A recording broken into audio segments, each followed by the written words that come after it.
안녕하세요. 북텔러리스트 구자형입니다. 그 무더웠던 여름도 벌써 지나가고 가을의 선선한 느낌을 많이 받을 수 있습니다. 요즘 이상한 나라의 앨리스, 저희는 너무 재미있게 녹음하고 듣고 있습니다만 들으시는 분들은 어떠실지 모르겠어요. 재밌죠? 이번에는 북텔러리스트 정훈석의 목소리로 앨리스의 목소리를 들을 수 있습니다. 앨리스뿐만이 아니라 많은 캐릭터들이 등장하는 장면이 이번 녹음의 주 내용인데요. 재미있게 들으실 수 있으리라고 생각합니다. 녹음 분량을 저희가 좀 스토커해놔서 지금 저희는 근대문학 작품을 녹음하고 있습니다만 다음 주까지 앨리스와 함께 할 수 있을 것 같습니다. 그럼 즐거운 시간 되시기 바랍니다. 북텔러리스트 정훈석의 낭독으로 이상한 나라의 앨리스 함께 하겠습니다. 이상한 나라의 앨리스, 루이스 캐럴 지음, 권혁 옮김, 낭독 정훈석. 이상한 나라의 네 번째 장면. 흰토끼 일행이 꼬마 비를 내려보내다. 천천히 발자국 소리를 내며 다시 돌아오고 있는 것은 흰토끼였다. 토끼는 뭔가를 잃어버린 듯 불안하게 주변을 둘러보면서 중얼거렸다. 공작 부인, 내 발들과 부드러운 털 그리고 수염들이 가여워서 어떻게 하나. 공작 부인은 틀림없이 날 처형시키려 들 거야. 그것은 쪽제비가 쪽제비인 것처럼 확실해. 도대체 그것들을 어디에서 떨어뜨린 것일까? 앨리스는 언뜻 토끼가 부채와 하얀 키드 가죽 장갑을 찾고 있다는 생각이 들었다. 아주 착한 앨리스는 그것들을 찾으려는 듯 여기저기 둘러보기 시작했다. 그러나 장갑과 부채는 어디에도 보이지 않았다. 게다가 앨리스가 눈물샘에 빠진 뒤로 모든 것이 변해 있었다. 유리탁자와 작은 문이 있던 커다란 홀도 아주 깨끗하게 없어져 버렸다. 토끼는 여기저기 둘러보고 있는 앨리스를 금방 알아보고 약간 화난 어투로 그녀에게 소리쳤다. 아니, 메리앤 아니냐?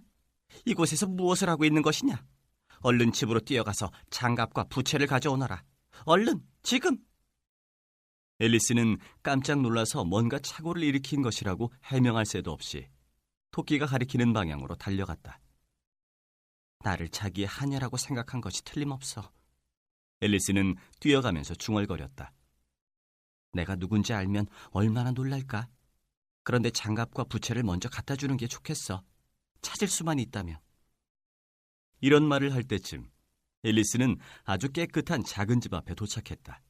문에 흰토끼라는 이름이 새겨진 찬란한 황동 문패가 걸려 있었다. 앨리스는 노크도 하지 않고 집 안으로 들어갔다.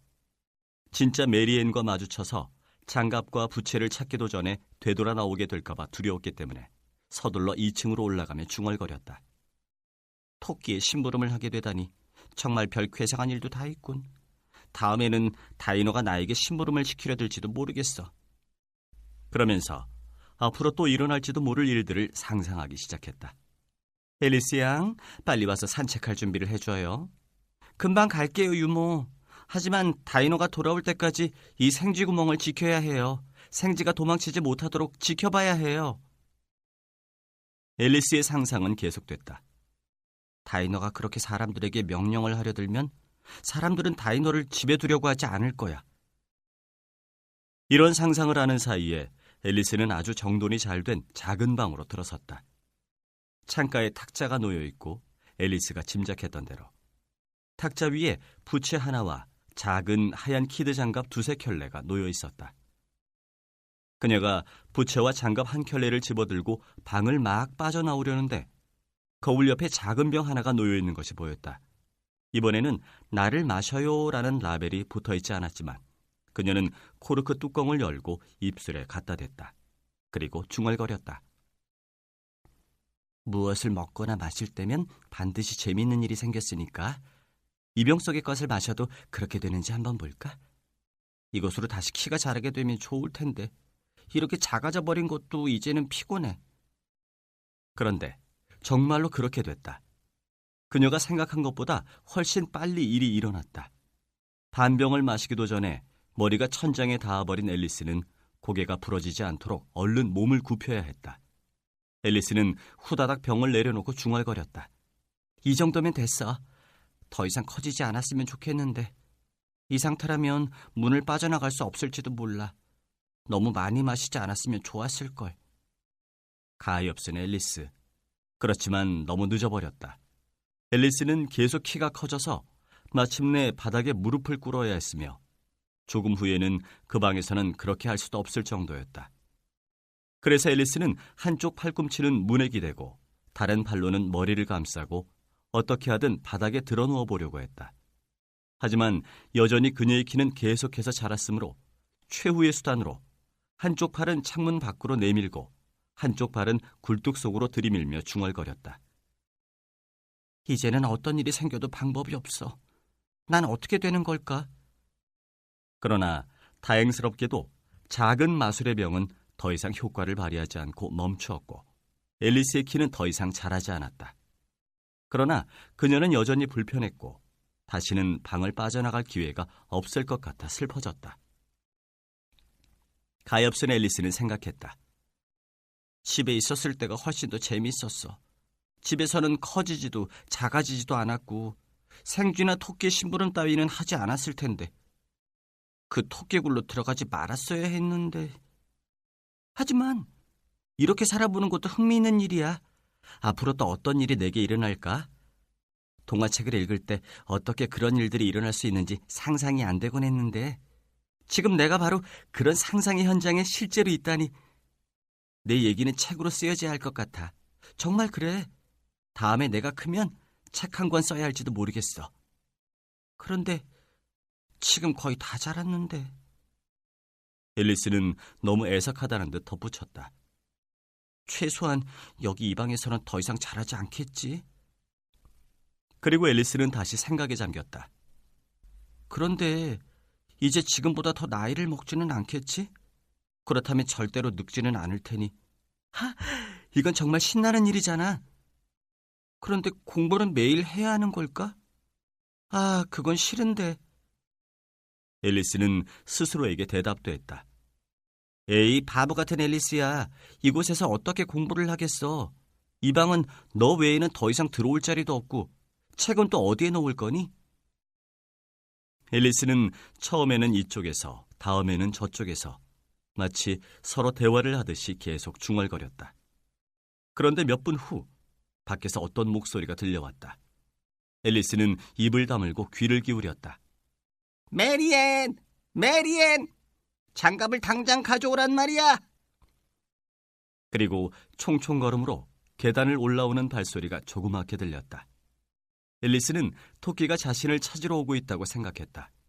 그리고 자기가 지금 토끼보다 거의 1000배는 크다는 사실을 완전히 잊고 있었다. 따라서 토끼를 두려워해야 할 이유가 없는데도 집안이 흔들리도록 부들부들 떨었다. 이윽고 2층으로 올라온 토끼가 문을 열려고 했다. 문은 안쪽으로 밀어서 열어야 하는데 앨리스의 팔꿈치가 반대쪽을 누르고 있었기 때문에 그렇게 해봐야 소용이 없었다. 앨리스는 토끼가 중얼거리는 소리를 들었다. 그렇다면 뒤쪽으로 돌아가서 창문으로 들어가야지. 앨리스는 속으로 생각했다. 아마 그렇게 할 수 없을걸.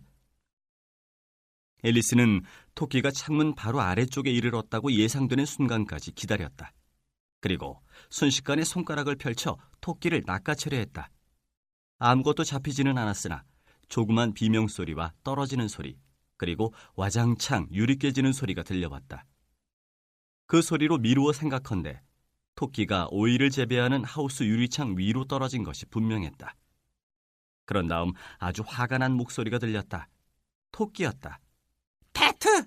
배트! 어디에 있어? 그러자 아주 처음 듣는 새로운 목소리가 들려왔다. 예, 여기 있어요. 사과를 캐고 있습니다, 주인님. 토끼는 성이 나서 말했다. 정말로 사과를 캐고 있다는 거야? 얼른 이곳으로 와서 나를 도와줘. 유리 깨지는 소리가 계속 들렸다. 그런데 배트, 유리창에 보이는 저것이 무엇일까? 예, 팔입니다, 주인님. 패트는 팔을 팔이라고 발음했다. 팔이라고? 이런 바보 같으니라고. 저렇게 큰 팔을 본 적이 있어? 유리창이 가득 찰 정도잖아. 응? 그렇군요, 주인님. 그런데 어쨌거나 팔인데요. 좋아. 아무래도 좋으니 얼른 가서 치워버려.